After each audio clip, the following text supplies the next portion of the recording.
300 साल पहले एक तांत्रिक ने अमृता की तलाश में वो हदें पार की जिन्हें इंसान छूने का सपना भी नहीं देखता। पर जब उसका लोभ बना श्राप, तब जन्म हुआ ब्रह्म पिशाच का। उसे कैद किया गया एक मंदिर में, लोहे की सांकलों और मंत्रों से जकड़कर। लेकिन अब वो सांकलें फिर से हिलने लगी हैं।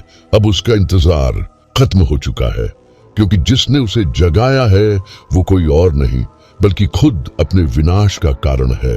क्या तुम तैयार हो उस डर के लिए जो रूह तक को जला देगा? तो सुनो ब्रह्म पिशाच की वापसी, केवल मिस्टर सी हॉरर पर। और याद रखना, ये सिर्फ कहानी नहीं, किसी की अधूरी मुक्ति है। नागवा गांव उत्तर भारत के एक भूले बिसरे कोने में बसा था, घने जंगलों और शांत पहाड़ियों के बीच छिपा हुआ, मानो समय ने जानबूझकर उससे नजरें फिर ली हों। यह एक ऐसा गांव था जहां कहानियां फुसफुसा कर कही जाती थीं, सुनाई नहीं जाती थीं, जहां खामोशी शब्दों से ज्यादा कहती थी, जहां सूरज ढलने के बाद भी छायाएं थोड़ी देर के लिए हिलती रहती थीं। 3 शताब्दियों पहले नागवा ने कुछ ऐसा भयानक देखा था कि उसने उस याद को मिट्टी में गहराई तक दबा दिया था। उम्मीद है कि कोई उसे फिर कभी नहीं खोदेगा, लेकिन जैसा कि वे कहते हैं, बुराई सड़ती नहीं है, यह इंतजार करती है। राहुल 17 साल का था, पास के शहर में पैदा हुआ और पला बढ़ा। वह अक्सर गर्मियों की छुट्टियों में नागवा में अपने दादा दादी से मिलने जाता था, उन ग्रामीणों के विपरीत जो अभी भी पुराने डर से चिपके हुए थे। राहुल इंटरनेट का बच्चा था। वह भूत की कहानियों या प्राचीन अभिशापों में विश्वास नहीं करता था। उसके लिए नागवा बस एक और उबाऊ गांव था जो उसकी तेज तर्रार दुनिया के लिए बहुत शांत और बहुत पिछड़ा हुआ था। लेकिन राहुल जिज्ञासु था और नागवा में जिज्ञासा खतरनाक थी। एक दोपहर अपने दादा के घर के पीछे जंगल की खोज करते हुए उसे कुछ अजीब सी चीज दिखी। झाड़ियों की छतरी के नीचे एक ढाती हुई पत्थर की संरचना छिपी हुई थी, पुरानी, काई से ढकी हुई और जंग लगी लोहे की जंजीरों से सुरक्षित। बीच में एक काला पड़ा हुआ दरवाजा था जिसके मेहराब पर अजीबोगरीब संस्कृत की नक्काशी की गई थी। उसमें कुछ ऐसा था जिसने उसे अपनी ओर खींचा। उसने कुछ तस्वीरें खींची और बाद में उन्हें पोस्ट करने की योजना बनाई। ऑन हॉन्टेड टेम्पल, उसने हंसते हुए कहा। लेकिन जैसे ही उसने ठंडी टूटी हुई पत्थर की दीवार को छुआ, उसके हाथ में एक तेज दर्द हुआ। ऐसा लगा जैसे किसी ने उसे काट लिया हो। उसने नीचे देखा, कोई खून नहीं, कोई कट नहीं, बस जलन हो रही थी। अगली रात गांव के कुत्ते लगातार चिल्ला रहे थे। राहुल ने जो मंदिर खोजा था वह कोई साधारण खंडहर नहीं था।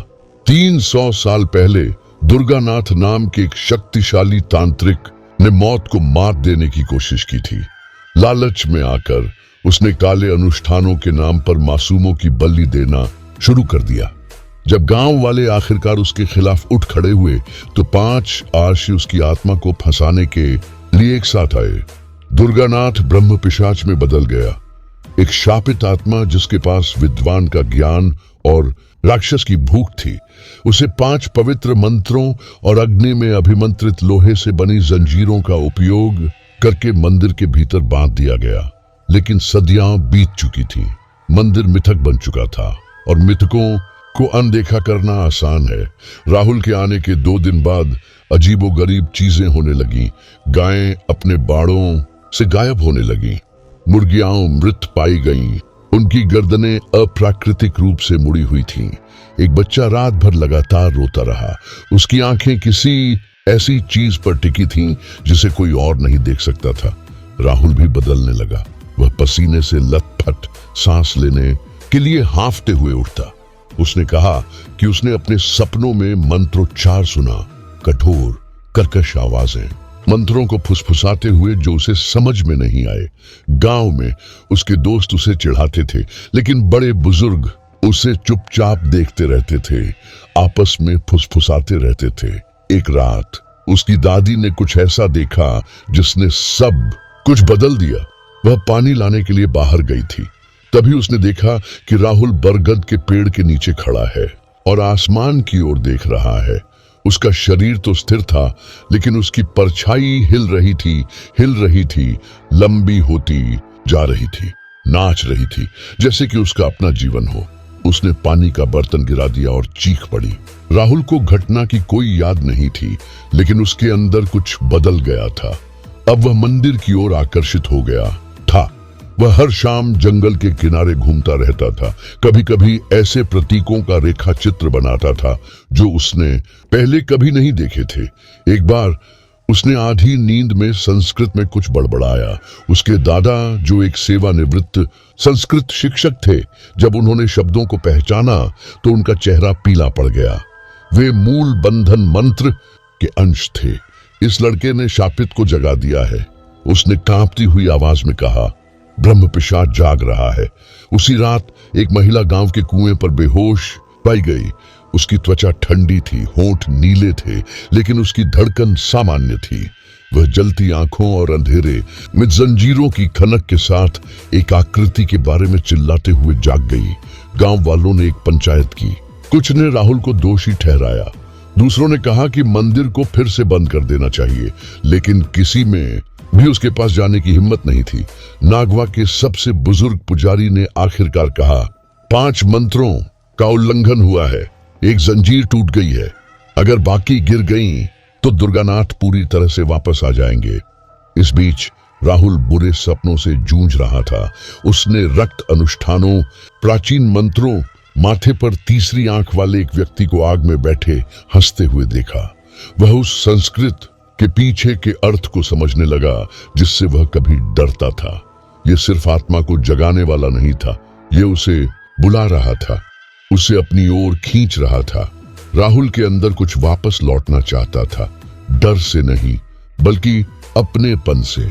क्या वह सिर्फ उत्सुक था, या वह दुर्गानाथ से ऐसे तरीकों से जुड़ा था जिसे वह अभी तक समझ नहीं पाया था? जानवर गायब होते जा रहे थे। लोग सूर्यास्त से पहले अपने दरवाजे बंद करने लगे। छाया अस्वाभाविक रूप से लंबी होती दिख रही थी। गर्मी के चरम पर भी ठंडी हवा चल रही थी। और फिर एक रात दूसरी, जंजीर टूट गई, मंदिर कराह उठा और जंगल में एक हंसी गूंज उठी। एक ऐसी आवाज जो 300 सालों में नहीं सुनी गई थी। ब्रह्म पिशाच ने अपनी वापसी शुरू कर दी थी। रात सामान्य से ज्यादा ठंडी थी। नागवा के दिल में सन्नाटे को चीरती हुई एक चीख सुनाई दी, तीखी, कच्ची और हताश। जब ग्रामीण स्रोत की ओर दौड़े तो उन्होंने 22 वर्षीय किसान अरविंद को मंदिर के तालाब के पास पड़ा पाया। उसका शरीर अस्वाभाविक रूप से मुड़ा हुआ था। उसका चेहरा विकृत था, जैसे उसने कुछ ऐसा देखा हो जिसने उसकी आत्मा को चीर दिया हो। उसकी आंखें खुली हुई थीं, लेकिन कांच जैसी थीं, और उसका मुंह एक खामोश चीख में फैला हुआ था। उसके चेहरे की त्वचा काली पड़ गई थी, लगभग पिघल गई थी, और उसकी छाती में एक अजीब सा चिन्ह जल गया था। किसी ने ऐसा कुछ नहीं देखा था, यहां तक कि गांव के बुजुर्ग भी, जो बीमारी या मौत से शायद ही कभी घबराते थे, स्तब्ध रह गए। राहुल ने अगली सुबह यह खबर सुनी। उसके सीने में एक अजीब सा भार बैठ गया, एक गहरी डूबती हुई भावना की किसी तरह उसे पहले से ही पता था कि यह होने वाला है। वह अरविंद को अच्छी तरह से नहीं जानता था, लेकिन गांव वालों की आंखों में डर उसे बता रहा था कि यह कोई और मौत नहीं थी। कुछ अस्वाभाविक वापस आ गया था, कुछ ऐसा जो उसने जगाया था। उसने इसे दूर करने की कोशिश की, खुद से कहा कि वह बहुत ज्यादा सोच रहा है, लेकिन उस रात नींद ने उसे फिर से धोखा दिया। अपने सपने में वह खंडहर हो चुके मंदिर के अंदर खड़ा था, हालांकि अब यह फिर से बहाल हो गया था, आग और छाया से जीवंत।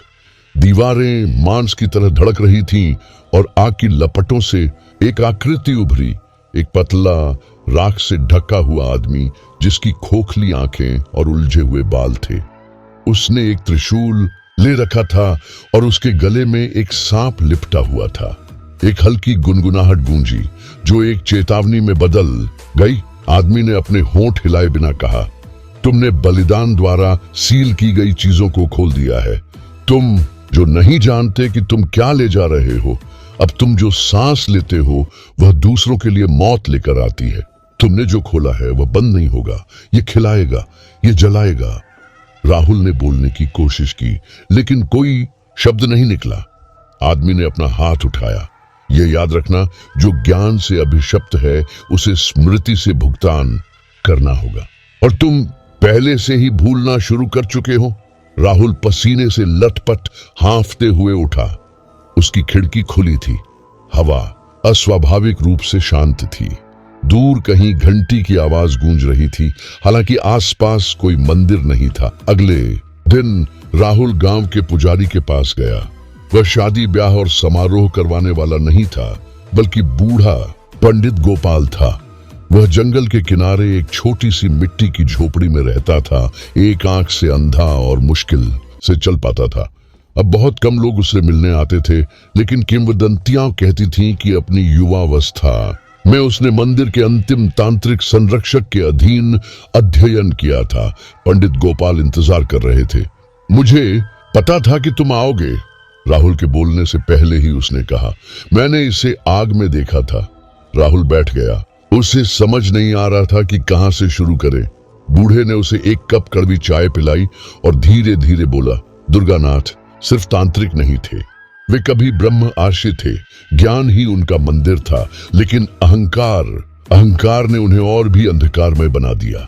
जब उन्होंने अंतिम सीमा पार की और अमृता की मांग की, तो देवताओं ने मुंह फेर लिया। इसलिए वे अस्त्रों की ओर मुड़े और ब्रह्म पिशाच बन गए। लेकिन अब उन्हें क्या चाहिए?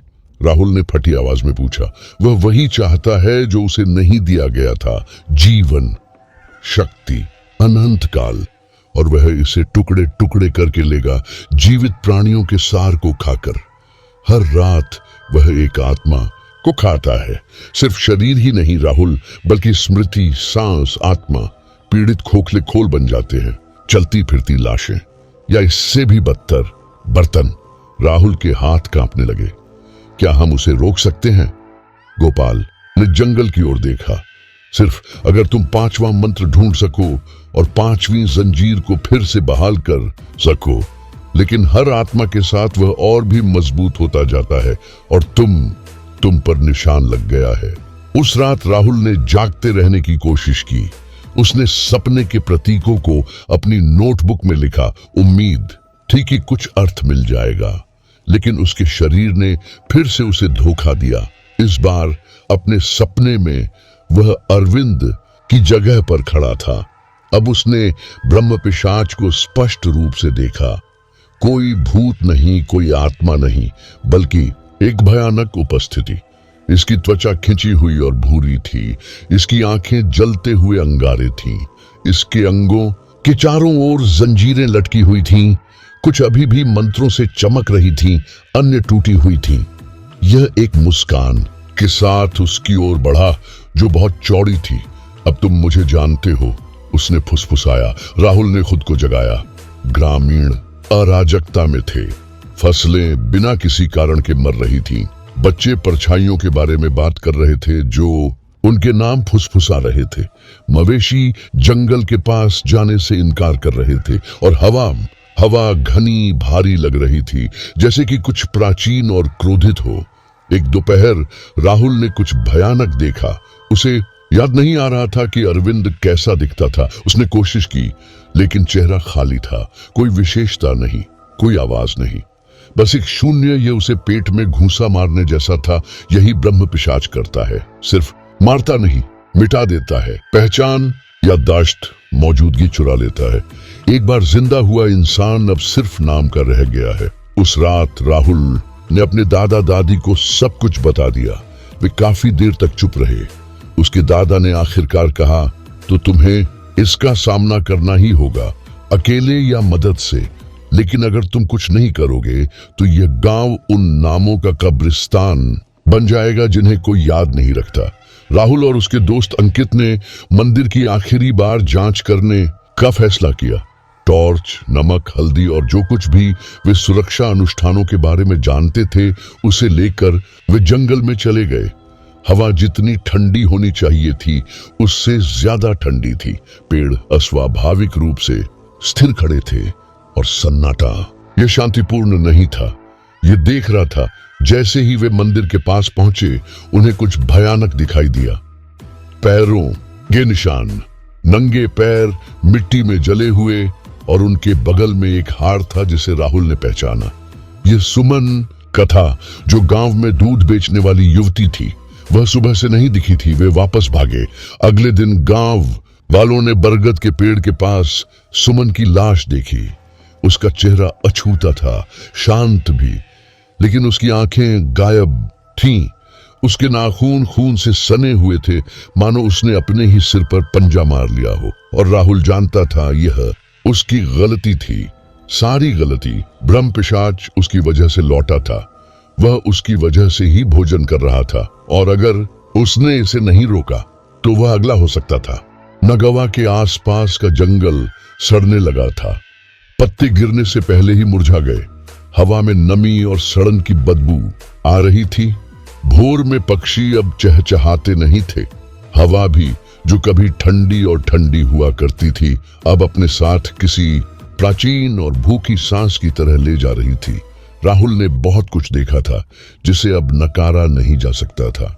ब्रह्म पिशाच वापस आ गया था, और वह और भी मजबूत हो रहा था।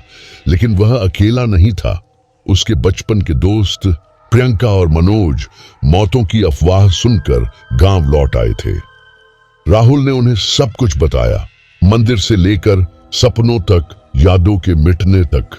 दोनों में से कोई भी नहीं हंसा।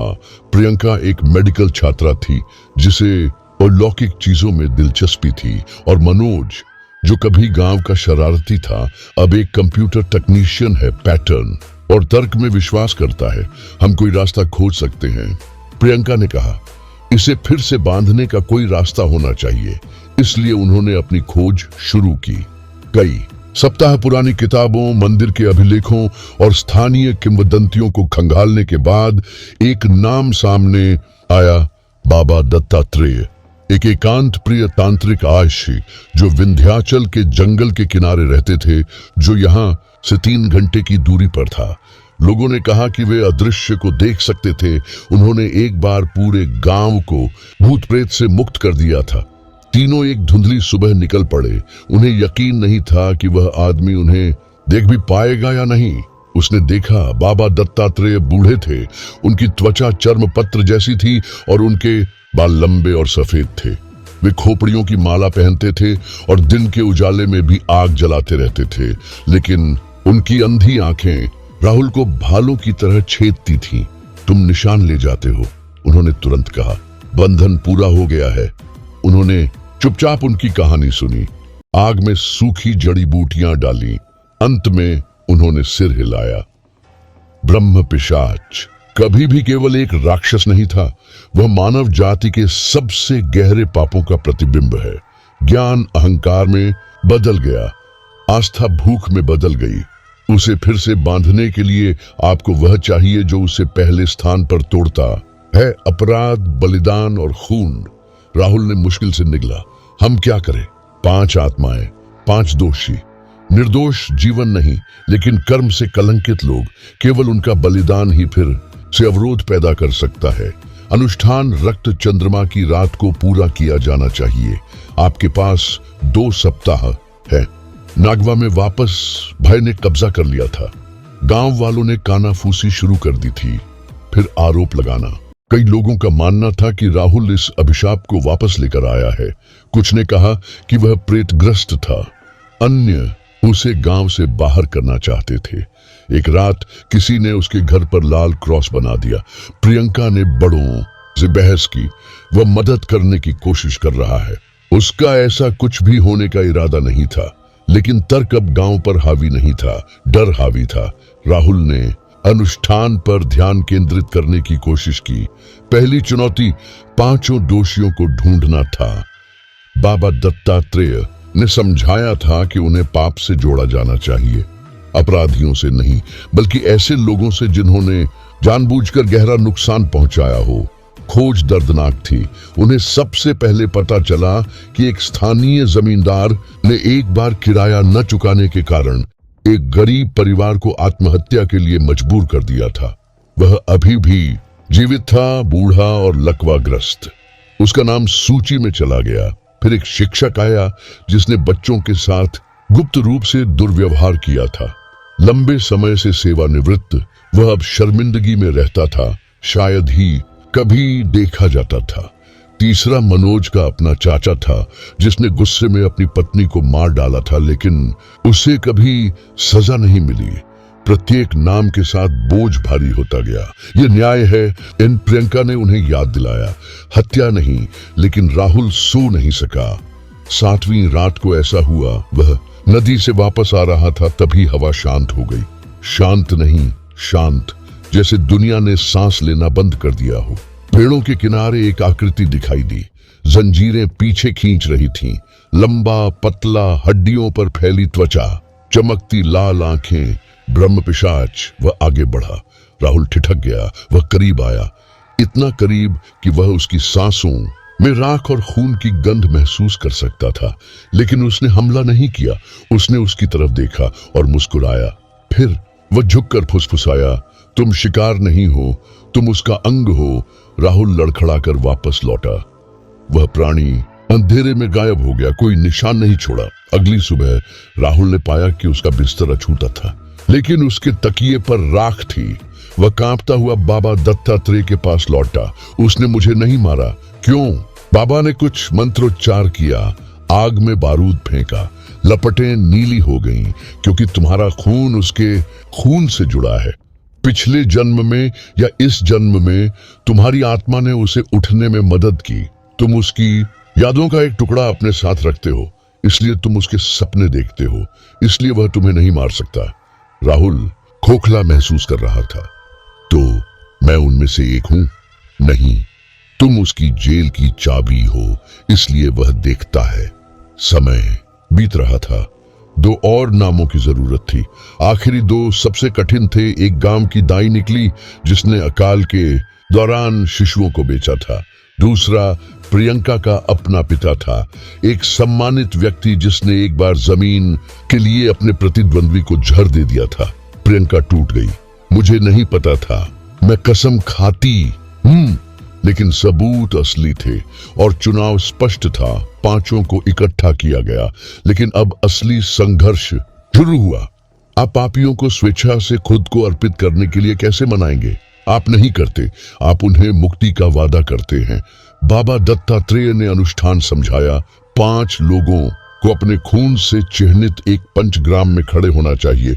उन मंत्रों का जाप करना चाहिए जो उन्होंने अपने पापों से मुक्त किए थे। जैसे जैसे उनकी ऊर्जा समाप्त होती जाएगी, ब्रह्म पिशाच को केंद्र में खींचा जाएगा।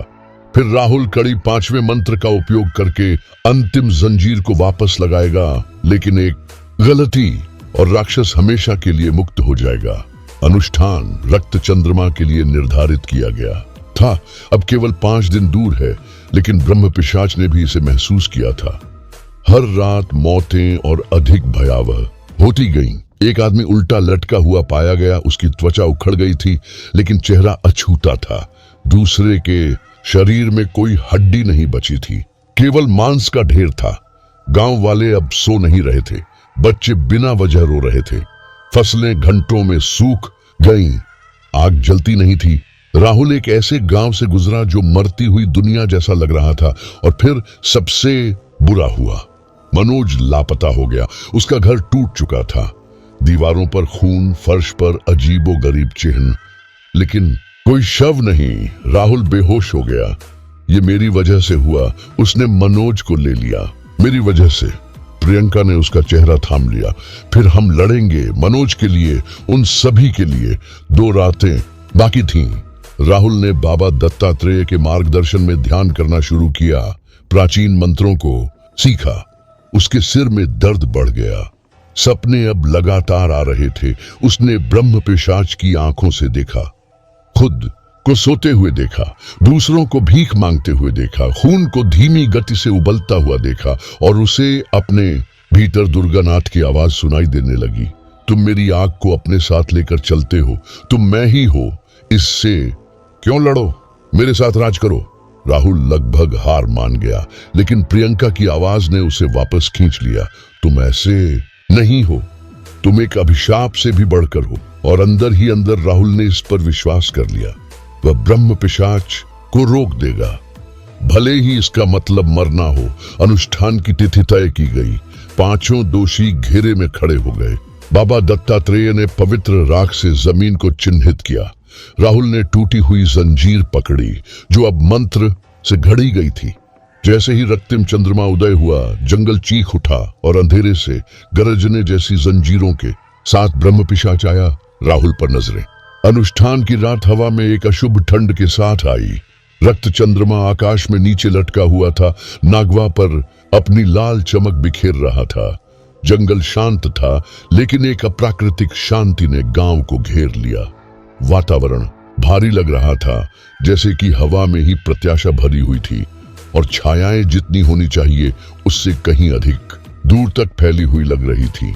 राहुल मंदिर के सामने खड़ा था। उसका दिल उसकी छाती में धड़क रहा था। प्रियंका, मनोज, हालांकि वह अब गायब था। उसकी अनुपस्थिति राहुल के कंधों पर एक भार की तरह लग रही थी और पांचों दोषी आत्माएं अपनी जगह पर थीं। बाबा दत्तात्रेय वेदी पर खड़े थे, अपनी सांसों में मंत्रों का उच्चारण कर रहे थे। आंखें चांद पर टिकी हुई थीं, जैसे कि किसी अपरिहार्य चीज की प्रतीक्षा कर रहे हों। ग्रामीण कुछ दूरी पर एकत्र हुए थे। उनके चेहरे पीले पड़ गए थे। उनकी आंखें भय और जिज्ञासा से चौड़ी हो गई थीं। दूर से एक भेड़िए की चीख जंगल में गूंज रही थी, जिससे भीड़ में बेचैनी की लहर दौड़ गई। राहुल ने प्रियंका की ओर देखा। उसका चेहरा चिंता से तनावग्रस्त था, लेकिन दृढ़ संकल्प के साथ। वे बहुत दूर आ गए थे। डर ने उसके अंदर गहरी जड़ें जमा ली थीं, लेकिन अब वह इसे अपने ऊपर हावी नहीं होने दे सकता था। अब समय आ गया था। गहरी सांस लेकर वह टूटी हुई जंजीर थामे आगे बढ़ा। आज रात को अनुष्ठान पूरा करना था, नहीं तो वे सभी हमेशा के लिए ब्रह्म पिशाच के शासन में कष्ट भोगने के लिए अभिशप्त हो जाएंगे। जब शुरू हुआ, प्राचीन भाषाओं में बोले गए शब्द। पंचग्राम में खड़े पांचों दोषी आत्माओं ने अपना खून जमीन पर टपकाया। प्रत्येक बूंद उनके नीचे की धरती को जलाती हुई प्रतीत हुई। हवा तेज होने लगी। पहले हल्की सरसराहट के साथ फिर एक चीखने वाली शक्ति में बदल गई, जिसने पेड़ों को झुका दिया। लालटेनों में लपटें बेतहाशा टिमटिमा रही थीं, नाचती हुई परछाइयां बना रही थीं, जो ऐसा लग रहा था जैसे उनका अपना जीवन हो। अचानक एक तीखी चीख ने सन्नाटा तोड़ा। एक युवक, दोषियों में से एक, अपने घुटनों पर गिर गया, अपनी छाती को पकड़ते हुए, जैसे कि उसका दिल अंदर से कुचला जा रहा हो। हवा चटकने लगी, धरती कांपने लगी। फिर यह हुआ, ब्रह्म पिशाच ने मूर्त रूप धारण किया।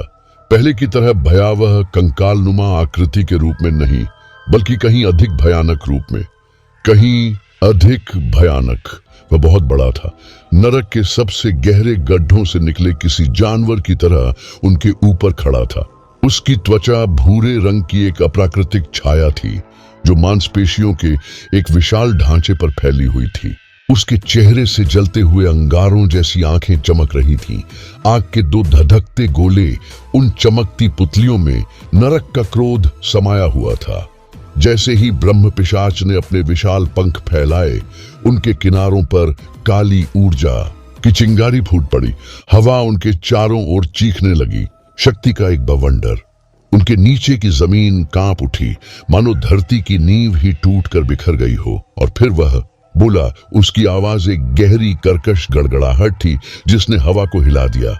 मूर्ख मनुष्यों, वह फुफकारा, तुम मुझे फिर से नहीं बांध सकते। मैं शाश्वत हूं।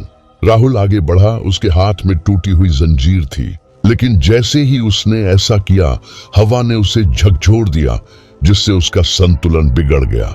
मंत्रोच्चार रुक गया। कुछ गड़बड़ थी। पुराने शब्द अपनी शक्ति खोते हुए धुएं की तरह हवा में बहते हुए प्रतीत हुए। हवाएं तेज होती गईं, शब्दों को तोड़ मरोड़ कर विकृत करती गईं। उनके पैरों के नीचे जमीन फट गई और भूकंप ने गांव को हिला दिया। गांव के लोगों के चीखने चिल्लाने और हर दिशा में भागने से अराजकता फैल गई। पांचों दोषी आत्माएं लड़खड़ा गईं। उनके रक्त और पाप अनुष्ठान के केंद्र में आपस में मिल गए। ब्रह्म पिशाच की नजरों से राहुल का दिल तेजी से धड़क रहा था। जीव ने एक भयानक आदिम दहाड़ लगाई। जिससे पेड़ हिल गए और धरती कांप उठी। अब तुम मुझसे बंधे हो, उसने फुसफुसाया, कोई बच नहीं सकता। तुम मेरे सगे हो, मेरी रचना हो। तुम्हारे पूर्वज मूर्ख थे जो मुझे एक बार बांध कर लाए थे, लेकिन अब तुमने मुझे फिर से मुक्त कर दिया है। अचानक सब कुछ रुक गया, हवाएं थम गई, धरती कांपना बंद हो गई, जंगल शांत हो गया। ऐसा लग रहा था मानो दुनिया अपनी सांस रोके हुए थी, इंतजार कर रही थी कि आगे क्या होगा। राहुल पीछे की ओर लड़खड़ाते हुए, शब्दों का वजन अंदर तक उतर रहा था। ब्रह्म पिशाच सिर्फ एक राक्षस नहीं था, यह उससे कहीं ज्यादा पुराना था, कहीं ज्यादा शक्तिशाली। यह उसके वंश से जुड़ा था। उसके पूर्वजों ने ही इतने सालों पहले इसे बांधा था, लेकिन अब जंजीर टूट चुकी थी। उसने इसे तोड़ दिया था। उसी पल राहुल की आंखों के सामने एक दृश्य चमक उठा।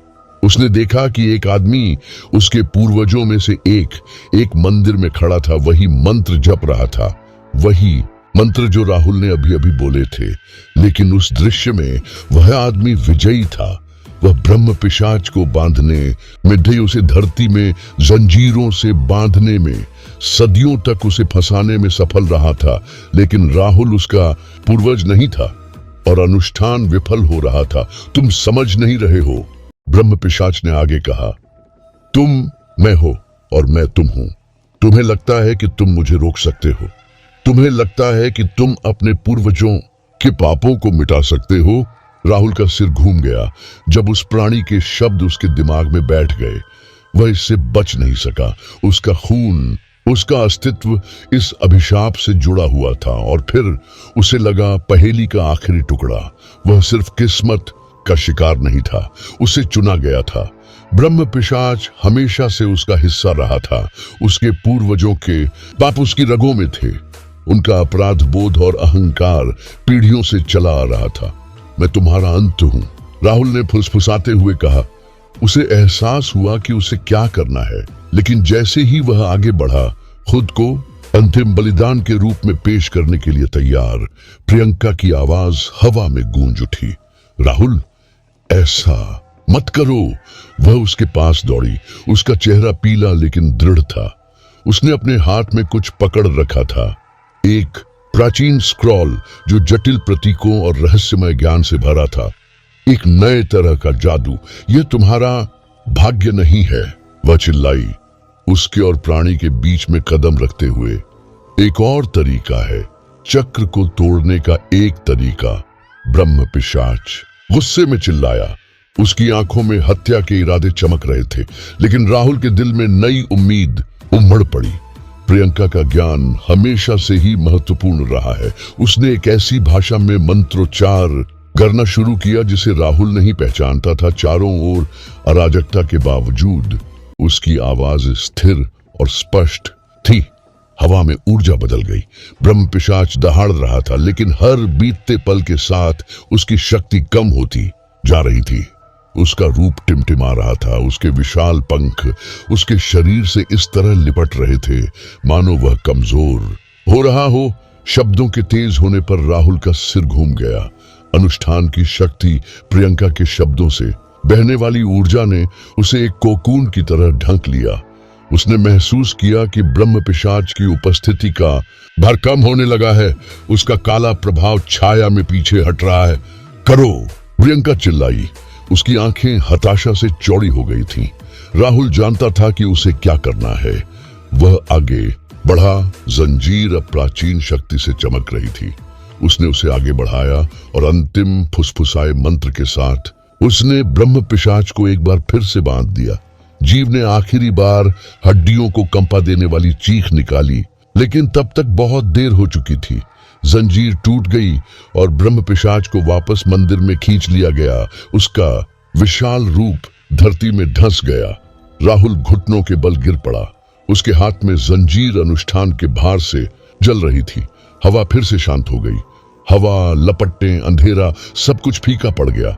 लेकिन जीव के अंतिम शब्द राहुल के दिमाग में गूंज रहे थे, जैसे कोई अभिशाप जो कभी नहीं मिटेगा।